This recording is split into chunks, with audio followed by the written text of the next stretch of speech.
The first time I realized something was wrong with that verdict, I was alone in my chambers at 1:43 a.m., listening to the courthouse breathe. The building is different after midnight. The fluorescent lights in the hallway buzz like they're struggling. Cleaning carts squeak by in slow waves. From my window, downtown looks distant and blurred, just orange streetlights and the occasional siren. In here, it's paper, dust, and the echo of arguments that never really end. I wasn't supposed to be there that late. I had a conference the next morning, a panel about sentencing and trauma, and I wanted to review some of my old decisions. I like to revisit my sentences the way some people reread old journals. Every judgment I sign carries a piece of me. A turn of phrase. A doubt I never said out loud. A night I didn't sleep. I yawned, my neck stiff from leaning over the screen. The case management system glowed in front of me. Helen Carter, Criminal Division. Years of other people's worst days, laid out in neat rows and case numbers. I scrolled.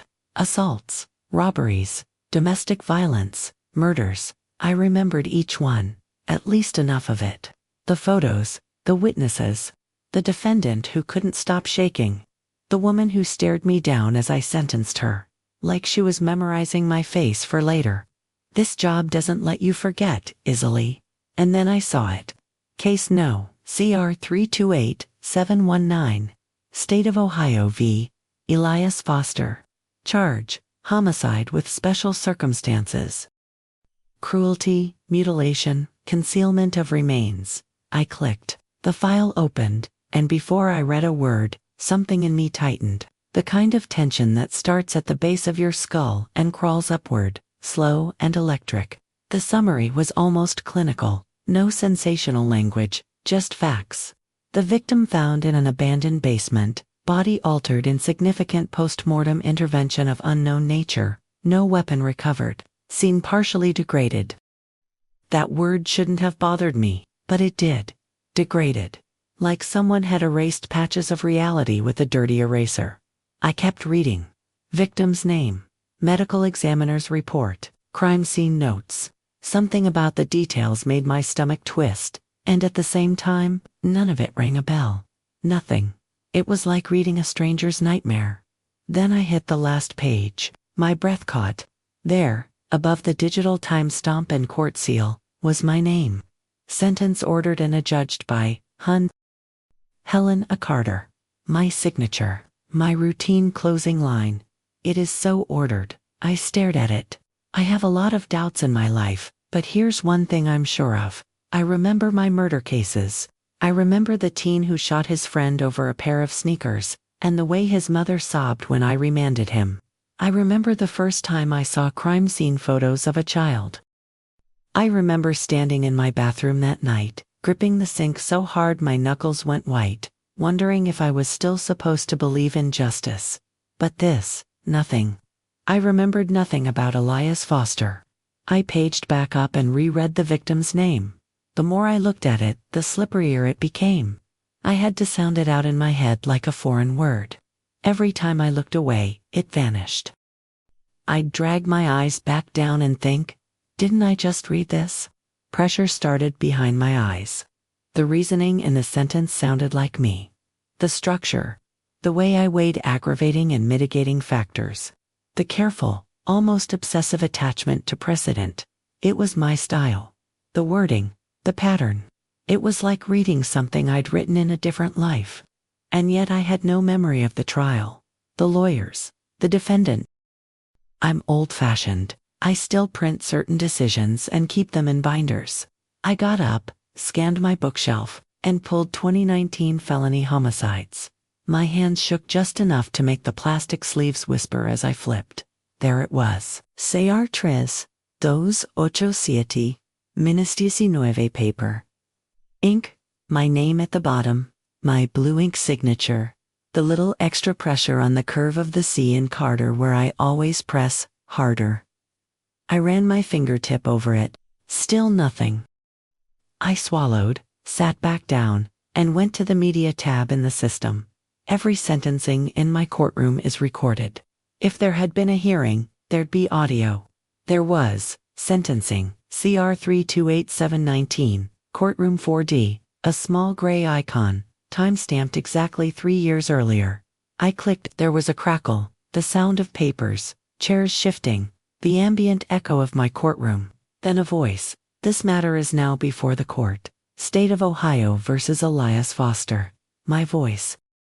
Hearing yourself recorded is always weird, a little disembodied. But this time, the hair on my arms rose. I listened. The defendant is present in custody. Defense counsel is present. The state is represented by the district attorney's office. The usual script, but then the flow faltered. Half phrases, jumps. The DA's voice popped in mid-sentence, like a chunk had been cut out. The defense attorney replied to a question I never heard. My own voice re-entered, summarizing arguments I'd never listened to. Not silences. Gaps, like the audio had been physically edited with scissors. At one point, I heard myself say, calm and clear. I remind everyone present that this proceeding will remain within the strict limits of human jurisdiction. Other matters are outside the competence of this court. I paused the recording. I have never, in any other case, said anything like that.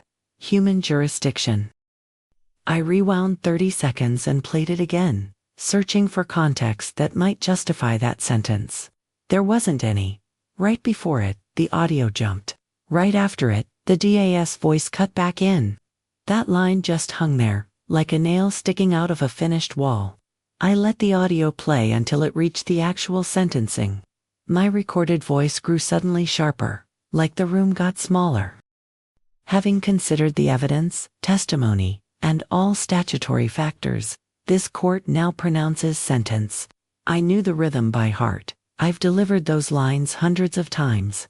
I sentenced the defendant, Elias. The audio glitched. The word sentence stretched, warped, like someone dragged a finger across a vinyl record. There was a crackle, almost metallic, that made me flinch even alone in my office. Then my voice came back, steady, but wrong. To remain bound by this decision, without term, without appeal, until such time as his nature can be deemed compatible with human coexistence. I sat up straight. That was not standard language. That wasn't legal language at all. I don't write nature. I don't write without term, without appeal. That's not how any of this works. My heart thudded against my ribs. I reopened the PDF of the sentence and scrolled to the dispositive part, expecting to see that strange phrasing. It wasn't there. The written sentence read, the defendant is sentenced to 30 years to life in the state correctional system, to be served in a maximum security facility, until such time as he is no longer deemed a danger to society. Odd, but within the realm of normal. I checked the system's auto-generated transcript of the audio. It matched the PDF. No mention of nature. No without term, without appeal. Just the formal language I'd seen 1,000 times. My palms were damp. I replayed the dispositive section in the audio, headphones pressed to my ears. This time, it came through exactly as written. Normal, me, 30 years to life, no longer deemed a danger to society. No glitch, no distortion, no bizarre clause about nature. I drew the headphones off slowly and set them down, suddenly aware of how quiet my office was. The vent whispered overhead. Somewhere down the hall, a door closed with a soft thud. My monitor cast a pale rectangle onto the stack of files at my elbow. Maybe I was exhausted. Maybe I'd misheard. Maybe my brain, primed for something strange, had filled in the gaps with something worse.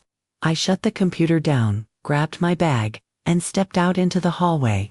On my way to the elevator, I passed the big corkboard where admin posts important noticized posters, memos, photos from community outreach. I almost walked by. Then something made me stop. My own face was on the board. It was a photo of me at a podium, mic in hand, expression serious. The caption printed under it read, Judge Helen Carter speaks on the psychological impact of highly traumatic cases on felony court judges. The date was 3 years ago. I had no memory of giving that talk. The elevator dinged. I got in, suddenly uneasy in a way I couldn't name. The mirrors in the elevator reflected me back. dark circles, hair pulled into a low bun, robe draped over my arm like a shed skin. The lobby guard, Joe, looked up as I stepped out. "Evening, Judge. Or morning, I guess." He forced a chuckle. "You want me to walk you to your car?" He'd never asked me that before. "I'm fine, Joe," I said. My voice sounded calm, distant. "You sure? Lots been going on downtown, I'm sure," I repeated. The parking deck was half lit, concrete columns casting long shadows between rows of cars. My heels echoed. I kept my keys between my fingers, that little makeshift weapon they teach women to use. Halfway to my car, the sensation hit me. Not that someone was behind me, but that something knew exactly where I was going to step next. I turned. Nothing. Just the outline of parked cars and the slow drip of water from a pipe. I got in my car and locked the doors before I even started the engine. That night, I dreamed of my courtroom, empty. The defendant's chair moved to the middle of the room, facing the bench. Someone was sitting in it. I couldn't see the face, like the features wouldn't come into focus. The person lifted their hands, wrists bare, no cuffs, like they were waiting for something. I woke up with my heart hammering, and a metallic taste in my mouth, like I'd bitten my tongue. At 9 sharp, I was back in chambers. My clerk Maria came in with the day's stack of files. "Morning, Judge," she said, dropping them on my desk. "Morning." I watched her for a second. Maria remembers everything. She can quote testimony from a hearing 2 months ago and tell you which tie the DA wore that day. If anyone would remember this case, it was her. "Maria," I said, "do you remember a homicide from 3 years ago? State v. Elias Foster, CR 328719. Her expression changed instantly. The light in her eyes dimmed, like someone had turned a dial. "Why?" she asked. "What do you remember about it?" I pressed. She looked toward the open door, then back at me. Her voice dropped. "You told me not to talk about that case," she said. My stomach dropped. "I what?" After sentencing, Maria said, "You came back here, shut the door, and told me from that point on, everything about that file was administratively resolved, that we weren't going to discuss it, that I should finish the paperwork and then leave it alone." I shook my head. "I don't remember that." She swallowed, her fingers twisted in the hem of her blazer. "You made me delete the draft of the sentence from my computer," she added. "You said you didn't want unnecessary duplicates. You sealed the physical file yourself. You asked the archive for red tape. I had to sign a special log. I always keep drafts, notes, backups. I'm obsessive about it. Did anything unusual happen in court?" I asked. Maria frowned, rubbing her temple. "It's like trying to remember a dream," she said slowly. "I know I was there, I know I took notes, but when I try to picture it, my head starts to hurt." "Is it hurting now?" I asked. She nodded, eyes squeezed shut for a second. "I'm sorry, Judge, can we talk about today's docket?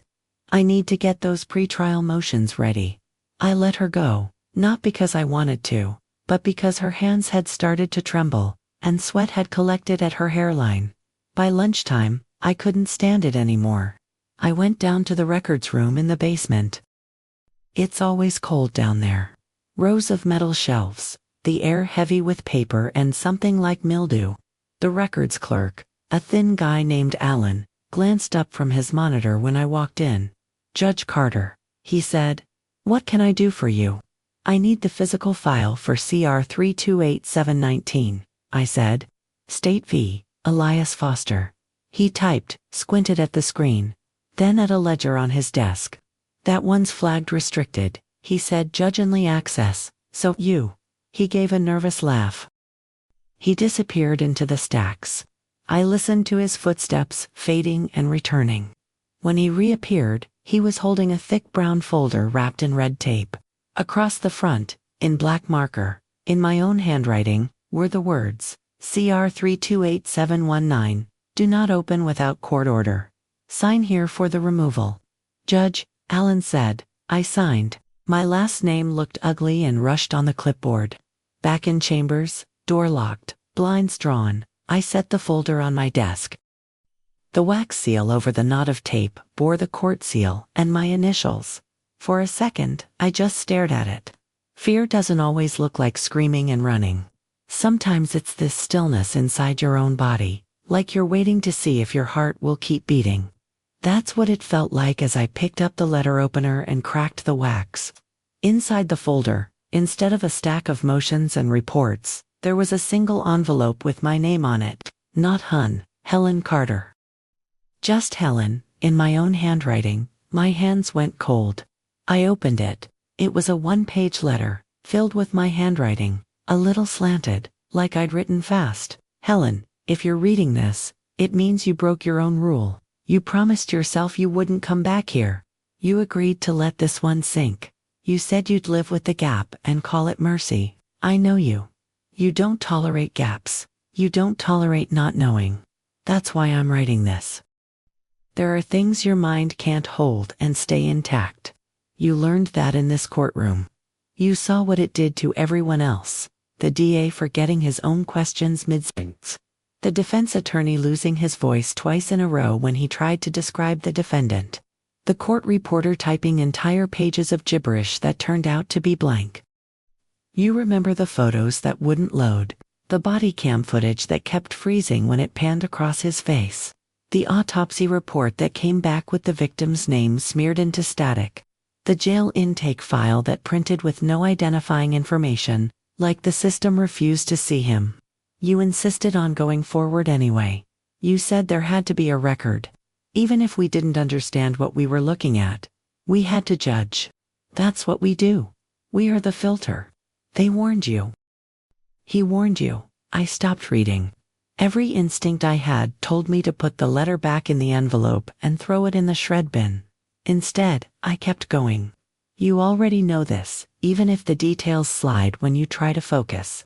Maybe you're feeling it now. Pressure behind your eyes, the floor shifting a little when you think about his face. We tried to identify him. We failed. Prints didn't register. Dental records didn't match anyone. No family, no employer, no friends. The neighbors couldn't describe him the same way twice. He knew us. He knew your full name, your home address, your mother's maiden name. He knew about the boy who stole baby formula and the man in the domestic violence case. He quoted your own sentences back to you, word for word. Inside you, Judge, he said, it's all here. You make cages out of words. You remember how that felt, don't you? The hair on your arms standing up when he said it. He gave you a choice.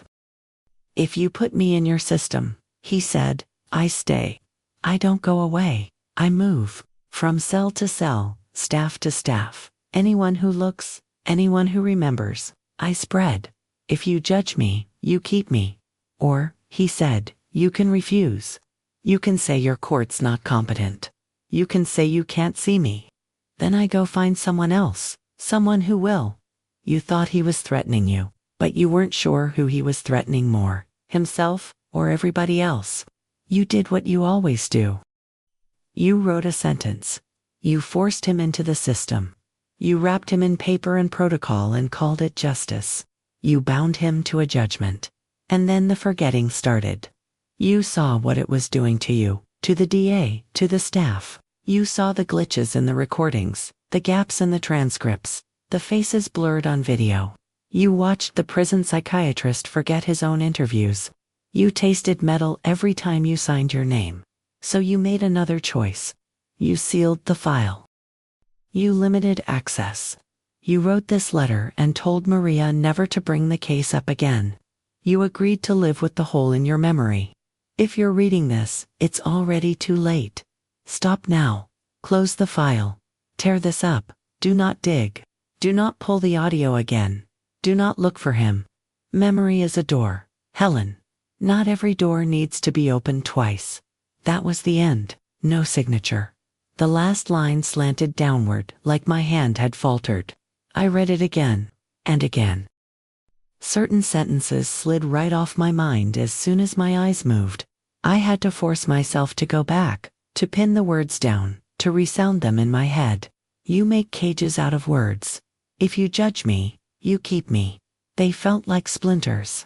I folded the letter and put it back in the envelope. I should have listened to myself. Instead, that night, I went back to the courthouse after everyone left. I told myself I was just going to look at the room, that seeing the space might trigger something. Judges are good at lying mostly to ourselves. The building was almost silent. The security camera above the entrance tracked me as I badged in. The elevators were set to night mode. I took the stairs, my footsteps echoing up the concrete. Courtroom 4D was dark. I unlocked it and slipped inside, flipping on only the counselor table lamp. A little pool of warm light on the wood. The rest of the room was shadows. The judge's bench, the witness stand, the rows of empty seats, the defendant's chair. I walked to my chair and sat down, laying out the printed sentence, the letter, a legal pad, my pen. I'd copied the audio file to a small drive and brought it in my pocket. This matter is now in session, I said quietly, just to hear the words. They sounded wrong in an empty room. I plugged in the drive, put on the headphones, and pressed play from the beginning. The same gaps. The DA's argument sliced into fragments. Defense counsel's voice answering questions I never heard. My own voice cutting in and out, calm, deliberate, but with missing beats that made the logic skip. This time, I forced myself to stay with it, even when the pressure built behind my eyes. When I reached the sentencing portion, I closed my eyes. This court, having considered the evidence, my recorded voice was mine, and not mine. The cadence was right. The tone wasn't. I sentenced the defendant, Elias. The glitch hit again, but sharper. The sound stretched until it was almost a low growl in my ears. Underneath it, for a second, I heard something else. Breathing, close. Then my voice came back, but the words were not any form I've ever used. To remain bound by this judgment, without term, without appeal, until such time as his nature can be deemed compatible with human coexistence. My chest tightened, and I accept, on behalf of this court, that knowledge of his true nature be limited as necessary to preserve human order. A chill ran straight down my spine.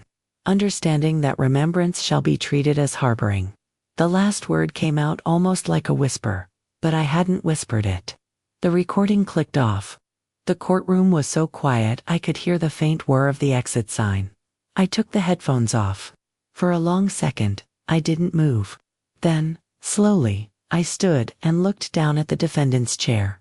Elias, I said. The name felt wrong in my mouth, like it hadn't been built for human tongues. The air around that chair felt thicker, like walking through water. A cold touch brushed the inside of my wrist, right where my pulse jumped. Not a hand, not anything that clear, just a sudden drop in temperature and pressure that made my skin pebble. Behind me, a bench creaked. I spun around. Empty rows. My heart was pounding so hard I felt it in my ears.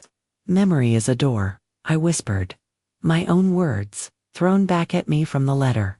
I understood then, or I thought I did. I had tried to do my job, tried to put a shape, a process, around something that didn't fit our laws. I had used the only power I had, judgment, language, the authority of the court to cage it, and in return, it had taken something from me. From all of us. It had blurred itself at the edges of our perception, corrupted the tools we used to remember recordings, transcripts, photos. It had made forgetting part of the bargain. And by coming back, by peeling away the tape, by hitting play again, I had loosened whatever knot I'd tied. I left the courtroom without turning the lights off. For the next few days, I tried to function normally. Calendar calls, pleas, motions. I signed orders. I smiled at attorneys in the hallway. I drank coffee in chambers like nothing had changed, but the gaps started. I'd walk toward the file room and forget which case I was going for. I'd look up and not remember doing the last 2 hearings. I'd read a police report 3 times, and still have to ask Maria, what's this about again? At home, objects moved. A mug that lived on the second shelf appeared on the counter. A photo frame on my dresser faced the wall. My keys turned up in the freezer once. I started leaving myself post-its. Take trash out. Call Dr. Kaplan. Check bond hearing. And 1. Tucked inside my top desk drawer. Do not open CR 328719. That one kept disappearing. One night, I woke up standing in my living room, hand resting on the spine of a law book on my shelf. I had no memory of how I got there. That was when I started writing things down, not on the computer, on paper, in my own handwriting, like the letter, pages of scattered impressions, sentences that made sense only half the time. A few weeks later, I came into Chambers and saw a new file in my inbox. It wasn't there when I left the night before. Case No. CR9271-23, State of Ohio, v. blank. The defendant's name line was empty. A chill went through me, from scalp to heels. I flipped the page, a victim's name blurred in my head as soon as I sounded it out. Significant postmortem intervention of unknown nature. The same phrases, the same cracks at the edges of reality. I walked out to Maria's desk, holding the file. "Did you bring me this?" I asked. "Bring you what?" She said, "This new homicide." I said, showing her CR 9271-23. She squinted, trying to read, her eyes unfocused. "I remember logging something," she said, "but I thought that went to another judge." "Let me check." She turned to her computer, typed, froze. "It's assigned to you," she whispered. "By special order. Signed by you." I stood there in the doorway for a long moment, listening to the hum of the fluorescent lights, the murmur of distant voices in the hall. Now I'm here, talking to you. I don't know how much of what I've told you is still accurate. I've gone back over my notes, and there are lines scratched out that I don't remember writing. Names that look like they were written and erased and written again.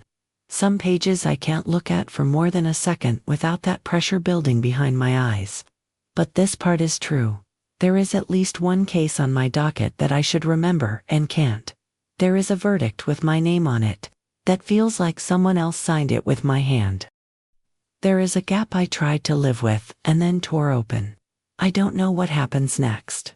I don't know if CR 9271-23 will ever make it to a hearing, or if the file will somehow resolve itself the way the last one did. I don't know if what I'm feeling these shifts, these lapses is a legal bargain I made without understanding, or just the breakdown of a tired brain. What I do know is this: if you work in a place like mine, if you handle cases, files, reports, check your records sometime. Look for the one that should have left a mark and somehow didn't. The file that makes your head hurt when you stare at the name. The verdict that sounds like you but feels wrong. If you find it, you have a choice I didn't take. Close it, walk away, forget, and if you can't, if you feel that pull, that need to know, then at least leave something behind. A note, a voice message, a story in a comment section that says, "I saw it too." Because if I'm right, it's not going to stay in my courtroom. It's looking for other cages, other judges, other people who believe that putting something into words makes it manageable. We like to say justice is blind. It isn't. It just learns, eventually, what to stop looking at. If you've stayed with me this long, tell me one thing. Have you ever forgotten something you know you should remember? Tell me in the comments. Tell me your story. Maybe if we line them up side by side, the gaps will finally form the outline of whatever's been sitting in front of us all along. And if tomorrow I don't remember recording this, I hope at least one of you does.